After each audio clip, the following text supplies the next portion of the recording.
Oo. Dito na po tayo sa entrance po dito po sa Monte Maria. Saan po?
Nandito na po tayo sa glass walk po dito sa Monte Maria, kaso ito po ay under construction pa. Nagtanong po ako sa guard po dito kung pwedeng mas lumapit pa po dito sa pinaka glass walk, kaso hindi pa daw po pwede na lapitan to ng malapit na malapit dahil under construction pa po itong glass walk. Pero nandito po ako sa kanya sa malapit sa glass walk at maya maya po ay ipapakita ko sa inyo yung malaking instruktura pong ito.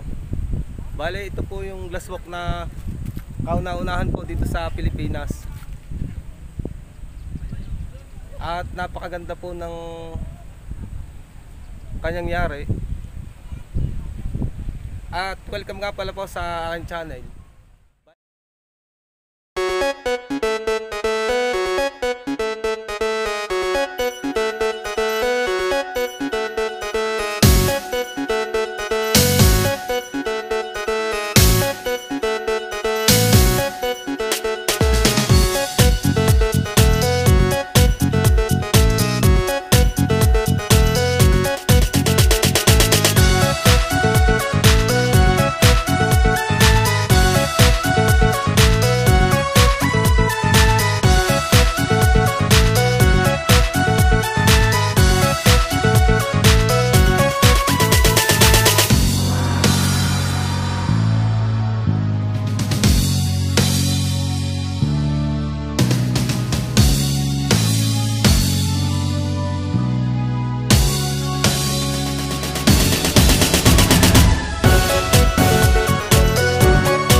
Bali po siya ay under construction pa rin po hanggang ngayon. At abangan po natin ang pag-opening po niya. At ang pupuntahan naman po natin ngayon ay yun pong kamay po ni Mama Mary. Yan po. At pwede pong puntahan yan. At kasama ko po ngayon ay kasama sa vlogs ko po ngayong araw ng linggo dito po sa Monte Maria. Kailangan mga boss.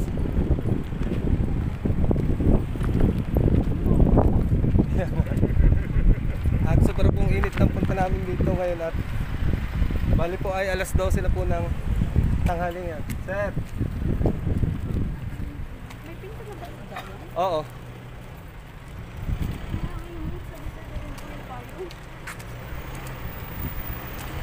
Bali po ay pangatlong punta na po namin dito sa Monte Maria.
Bago lang po itong paggawa po dito sa Monte Maria.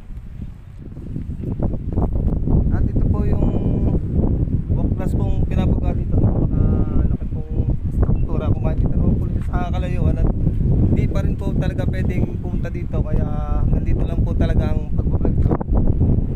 Pero tanaw na po dito yung pinaka-gusto ko sa ibaba. Napakaganda po ng yari niya at aabangan po natin ang pag-opening po niyan para maibahagi ko po sa inyo yung kung gaano kaganda po ang glasswalk po dito sa atin. Ito po ay bale ay pinaka una pong glasswalk po dito sa atin sa Pilipinas.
Glasswalk na makikita po dito sa Monte Maria, bali po ay sobrang pong napakaganda ng view na makikita dito.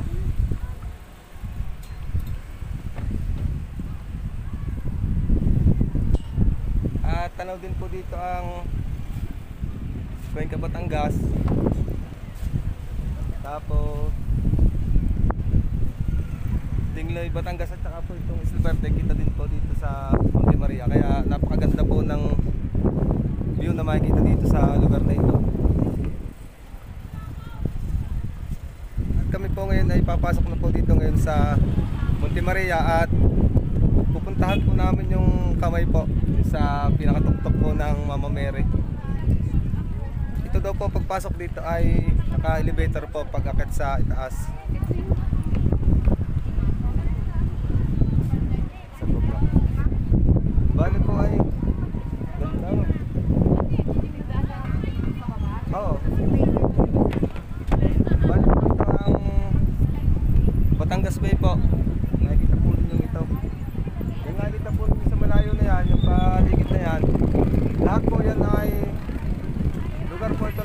Batangas City. Napakaganda po ng lugar pong ito para sa inyong pamamasyal. At dito lang po ito matatagpuan sa Barangay Pagkilatan dito po sa Batangas City. Kaya napakadami po kayong mapapasyalan dito maganda sa lugar po namin.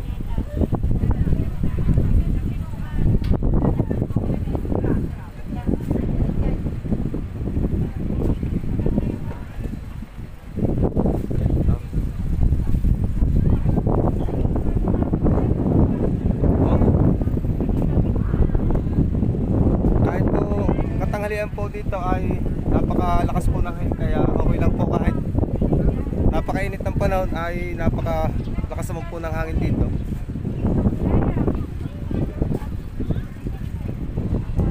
At kadami po mga bakante motor po dun sa ibaba po sa dagat.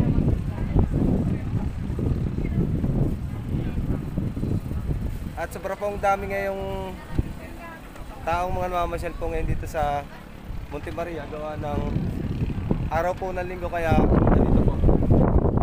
Kahit hindi po araw ng linggo dito ay sadya po na napakarami na pumupunta po dito. Bali po pumupunta dito kung taga saan na po lugar, hindi lang po dito sa Batangas. Dahil ito po ay pinaka tourist destination po dito sa sikat na sikat po itong lugar na ito.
Dito sa kubo po, dito po sa Monte Maria. Bali, ito po yung mga kubo na pahingahan po dito. At shoutout nga pala po sa kasamahan ko po sa pagbablog. Shoutout sa iyo, Kuya Aloy TV. Shoutout pre. At saka kay Sardas TV, shoutout. Binabati kita bro. At dito na po natatapos yung vlog ko sa Monte Maria, dito po sa Barangay Pagkilatan, Batangas City. At kung nagustuhan po ninyo ang aking video, pakihit din po ng notification bell para updated po kayo palagi sa upload ko mga video. Maraming salamat po and God bless.